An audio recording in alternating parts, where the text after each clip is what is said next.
For 50 years, Ron Howard seemed perfect. The all-American boy from Mayberry who became Hollywood royalty.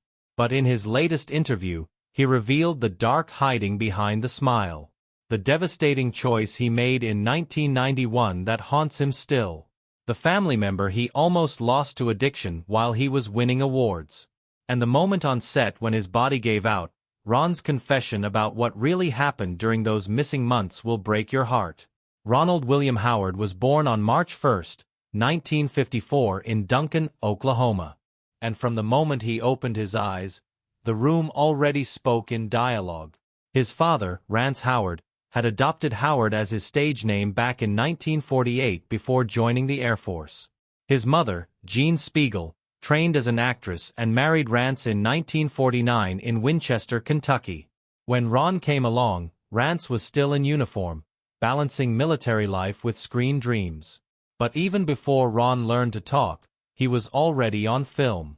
At just 18 months old, he made his screen debut in a western called Frontier Woman, filmed between late 1955 and early 1956. That set wasn't just his first job. It was the start of a life where childhood and camera marks blurred into one. While other toddlers learned to walk, Ron was learning where to stand under the lights. As television moved west, the Howards packed up and left Oklahoma behind. Rance drove the family straight to California, not for sunshine, but for proximity. He wasn't chasing glamour. He was betting everything on being near the new center of TV. Ron was just a toddler, but that move put him next to producers, writers, and sets before he ever saw a school desk. He was already working on Playhouse 90 before grade school. And by the time his brother Clint was born on April 20, 1959 in Burbank, the family's plan was working. Their earnings were managed in-house. No studio guardians, no outsiders. Just a father carefully balancing his own acting roles with being the one-man support crew for his son. Rance took more than 140 film jobs and 177 TV appearances, not to chase fame, but to stay close to Ron's world and keep things moving. Then came October 3, 1960. Ron was 6. That night, America met Opie Taylor for the first time on The Andy Griffith Show. On paper, Ron was just another child actor credited as Ronnie Howard.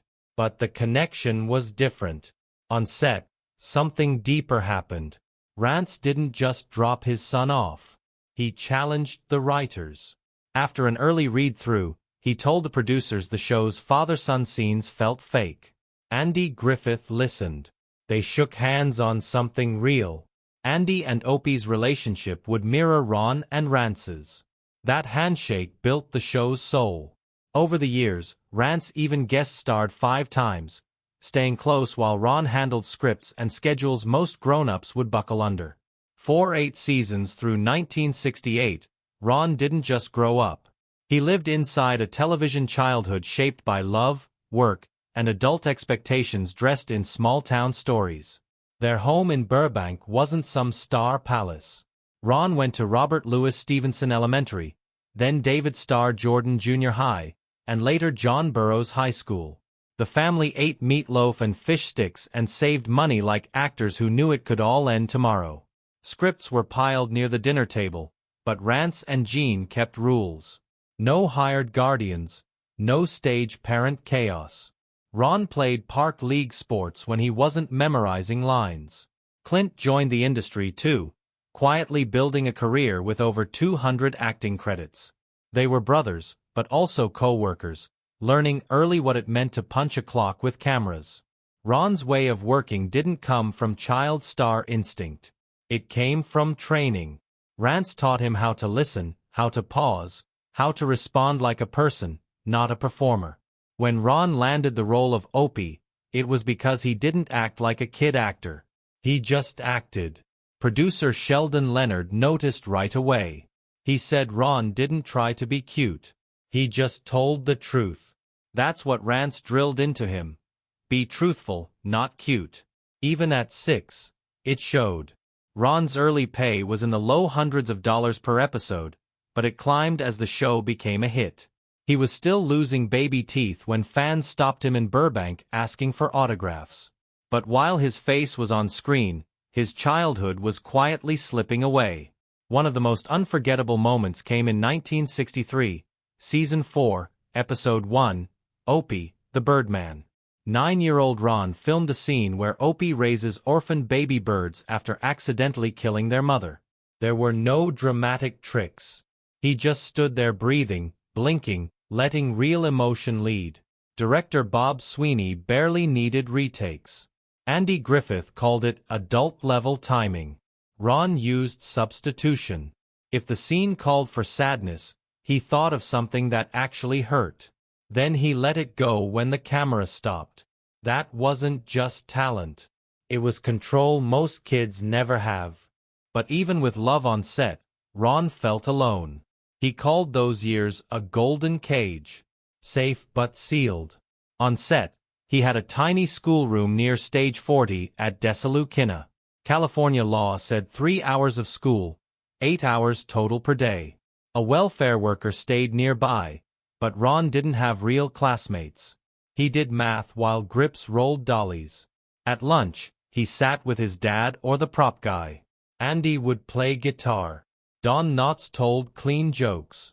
They tried to make it feel normal. But Ron missed sandlot baseball and neighborhood bike rides. He didn't complain, but he felt it. In 1962, The Music Man brought a new kind of pressure. He was 8 years old and cast as Winthrop Peru in a big-budget musical. He was tone-deaf. He had 2 left feet. Music conductor Ray Hindorf spent hours coaching him through the song, Gary, Indiana. Ron panicked during the soft shoe routine and whispered to Shirley Jones, "I can't do it, Shirley. I can't do it." She helped him calm down. The crew shot him from the knees up and added tap sounds later, but it worked. His shy, sweet performance helped make the film one of the biggest hits of 1962. What no one saw was how hard he'd fought behind the scenes. Between takes, Ron memorized not just his lines, but Shirley Jones's, too. He played with dolls and acted out full scenes, directing miniature actors through their marks and lines. To others, it looked like play. To Shirley, it looked like a director in the making. Rance had already started writing scripts for the Flintstones and other shows.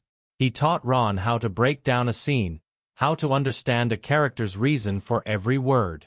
Those lessons didn't disappear. They stayed buried until Ron started directing films like Grand Theft Auto at just 23. By 1966, Ron tried something new. He joined the Monroes, a Western series filmed in the Wyoming Rockies. It was rough, real terrain. He learned horseback riding by watching ranch hands. The location was expensive. The series only lasted 26 episodes before NBC canceled it in 1967. Ron was 13. For the first time, he felt rejected. The Andy Griffith Show was still going strong, but the Monroes hit him hard. He thought it was his fault. That sting stayed with him. In 1968, the Brady Bunch pilot came calling. Ron was offered an audition. He turned it down. Not because he didn't want it, but because his parents said no. Rance and Gene made a rule. Either of them had to be home every day between 9 a.m. and 6 p.m. If a job came in, they wanted balance. They wanted him to grow up normal. Ron wanted that too. At 14, he craved school, space, friends. He passed on the audition, and it might have saved his career because by 1974 he became Richie Cunningham on Happy Days, the role that carried him into his teen years and gave him the money and freedom to step behind the camera. In 1969, Ron's agent pulled off something big.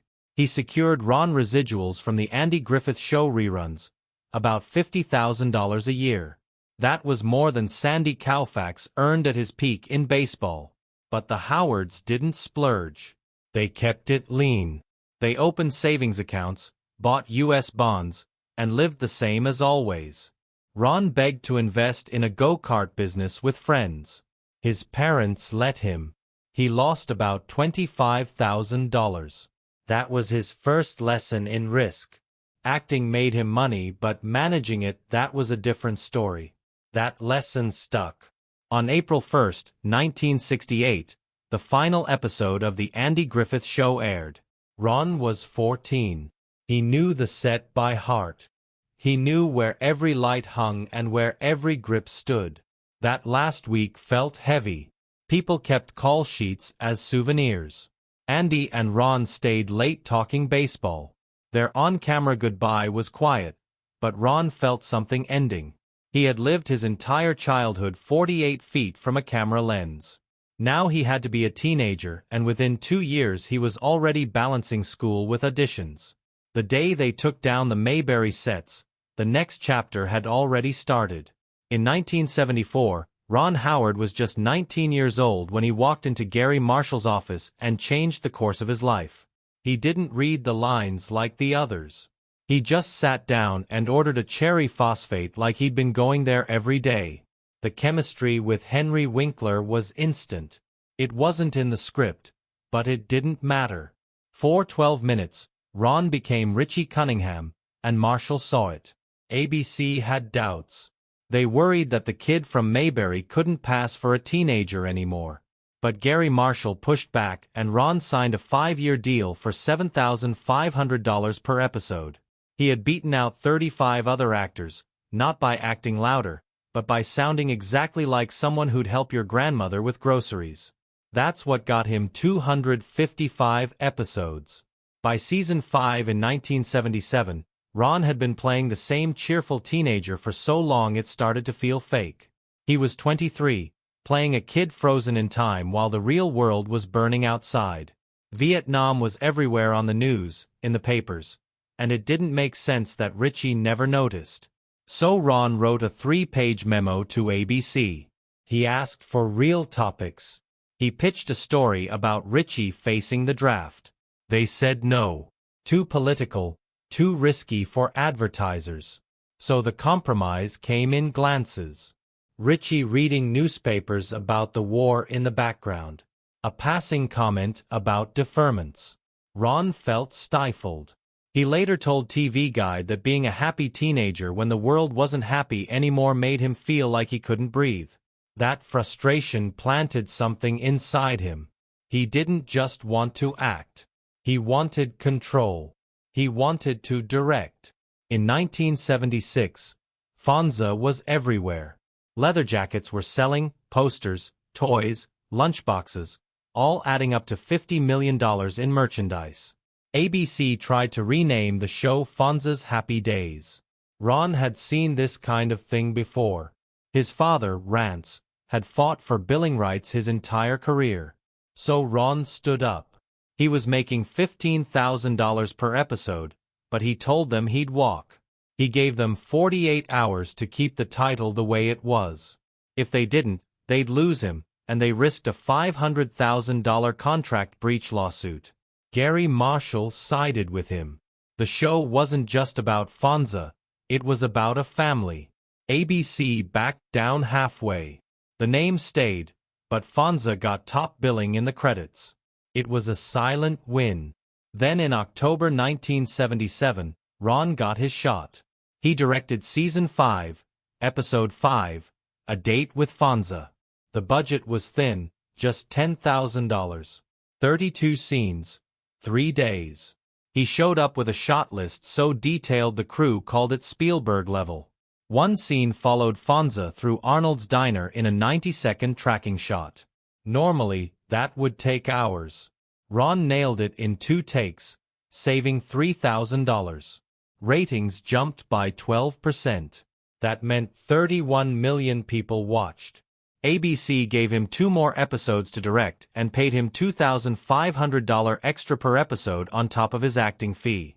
Henry Winkler later said Ron made him uncomfortable in the best way.